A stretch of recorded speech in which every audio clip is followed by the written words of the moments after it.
So Ghost Rider, Johnny Blaze's story and his struggle, all about a really bad deal that he made with the devil, and that's what brings him his curse to be the Ghost Rider.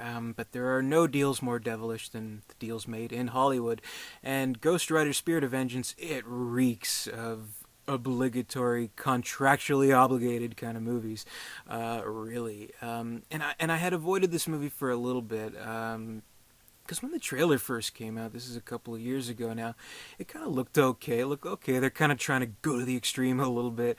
I remember like the big scene everyone was talking about in the trailer was where he's like pissing out fire, and that kind of looked cool. So maybe it was like a little more edgy and kind of more tongue in cheek kind of sequel. But then once it finally came out, I heard it was really, really bad, which you can always take for a grain of salt because everyone said the first one was really, really bad. But part of me kind of liked that movie. But I have finally seen Ghost Rider: Spirit of Vengeance. It was on Netflix, so it's probably still on Netflix now. And I can confirm that it's quite a turd. Bonafide turd. This movie. Oh my god. So I don't know what went wrong here. Again, it does kind of feel like this was a quickly made contractual obligation kind of thing, especially considering now that Marvel has the rights to Daredevil, Ghost Rider. I don't even remember what I was watching. I just watched this like 2 days ago. Now that they have the rights, I think this is like, okay, let's squeeze out one more, piece of shit and make some money off it, and we'll do okay. They probably had Nicolas Cage on the back burner, and probably like, okay, you have to do this. You sign the contract, and he's like, oh, okay, 2 weeks, whatever. They probably filmed this in no less than a month. I can't imagine it. And of course, filming, wherever the hell in Europe they film this for tax break reasons or just cheaper reasons. And the effects, I mean, they're not much better or worse, but there's no real huge standout special effects sequences in the movie. That's the thing. The thing is, this doesn't feel like a comic book movie. This really feels like any number of Nicolas Cage generic thriller with a supernatural edge kind of thing, where he's after the kid and he has to save the kid and whatever, and deal with the devil's trying to get into the kid. He's trying to the troll toll trying to get in the boy's soul. Just it doesn't feel like again, I mentioned in my review of the first Ghost Rider, I'm not too familiar with Ghost Rider as a character, but it definitely doesn't feel like this is like a comic book movie at all, and that's part of the problem. So it feels like maybe Nick Cage had this script lying around. He's like, okay, let's just use this, let's film this and get this shit over with. So that's kind of sad. And I would say the villains are underwhelming in this movie. There is the devil, and there's kind of the henchman played by the guy who kind of sounds like Christian Slater, but not really. They're underwhelming, but they're not as horrible as Wes Bentley, so there's that.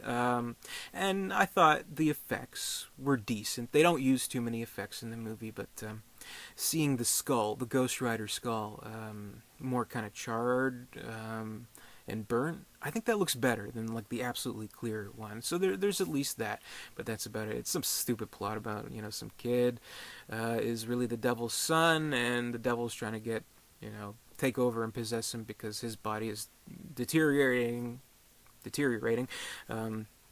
And some weird, crazy ritual. There's also Idris Elba in the movie, who plays kind of this French dude, who's actually kind of cool. He's one of the saving graces of the movie. And spoiler alert, if you care, there's a spoiler alert here. He does end up dying in the movie, heroically though, trying to raid the cult pagan ritual. And one of the villains, he has an ability to grab anything with life in it and suck it out. He grabs Idris Elba, and as he's kind of deteriorating, his face is kind of melting away, or shriveling up basically. He fucking headbutts him, which I thought was kind of cool. So that's one way to go out. Idris Elba, motherfucking badass. So I liked all that, and I mean, again, Nicolas Cage, he's always an entertaining actor. He's always an interesting actor to watch. And here he has some fun, batshit crazy moments that he didn't quite have in the first movie, but he seems like an angrier, more mean-spirited kind of character, actually. But some of it's just so funny, where I can't even remember the scene where he's like interrogating like a bad guy, and he's like, "Oh, you don't want him to come out? You won't like him. He's clawing at the door!" I don't know. It's so stupid. That was my Nicolas Cage impression. He's clawing at the door! Anyway, that's funny. That's entertaining. If there's more kind of stuff like that, maybe it would have at least been like, let's watch this because it's so bad it's kind of fun, like Wicker Man kind of level. But not quite. Not quite. So we just get a really tired plot with very unmemorable characters, very dull and kind of lifeless story to it that just feels cheap. This doesn't feel like a big event comic book movie.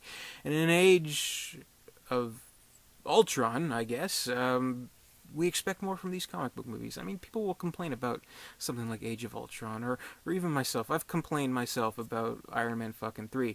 But, you know, those are, you know, the creme de la creme kind of movies out right now, compared to something like this, where you could tell that nobody gave a shit about making this movie. And it's just, you know, sad that they took, you know, a beloved property and just did nothing with it. Just did it to, you know, squeeze out a movie as quickly as possible, as cheaply as possible, and hopefully make a profit from it. So, hopefully, you know, when Marvel gets the rights back, I think they're planning on making a TV show for Netflix, so that'll probably be on Netflix, you know, maybe this time next year, who knows. Just a disappointing movie. I'd rate Ghost Rider Spirit of Vengeance 1 star out of 4. Aside from some good character moments and some Nicolas Cage batshit insanity, it's a very dull and bad movie. One scene I did like, though, there's the villain, again, the Christian Slater guy, I don't even remember the actor's name, where he has that ability to take life out of stuff. And there's one kind of funny scene, which I really like, where he's like eating a sandwich, or he's trying to eat a sandwich and it falls apart. He tries to eat an apple, it falls apart. Then he takes out a Twinkie and he's able to eat it. So I thought that was kind of funny because, you know, everyone says Twinkies can't be destroyed. So I thought that was funny. Other than that, horrible movie. Don't watch it. But the thing is, it's kind of one of those movies that's just designed to watch on Netflix. So that's the thing. So it's like, you know, it's a popular comic book character. People like the comic book movies. But at the same time, it has an undeniably bad reputation. So your curiosity gets the best out of you one day, one, you know, boring Sunday, whatever, you throw it on, you know, while you're doing something else. What's the worst can happen? At least you'll kind of know. But other than that, I can't really recommend checking it out. There's other things you can do for with your time, and better superhero movies that you can watch that are probably on Netflix too. So that's my review of Ghost Rider Spirit of Vengeance. Comment, rate, subscribe, all that good stuff. And until next time, I'll see you later.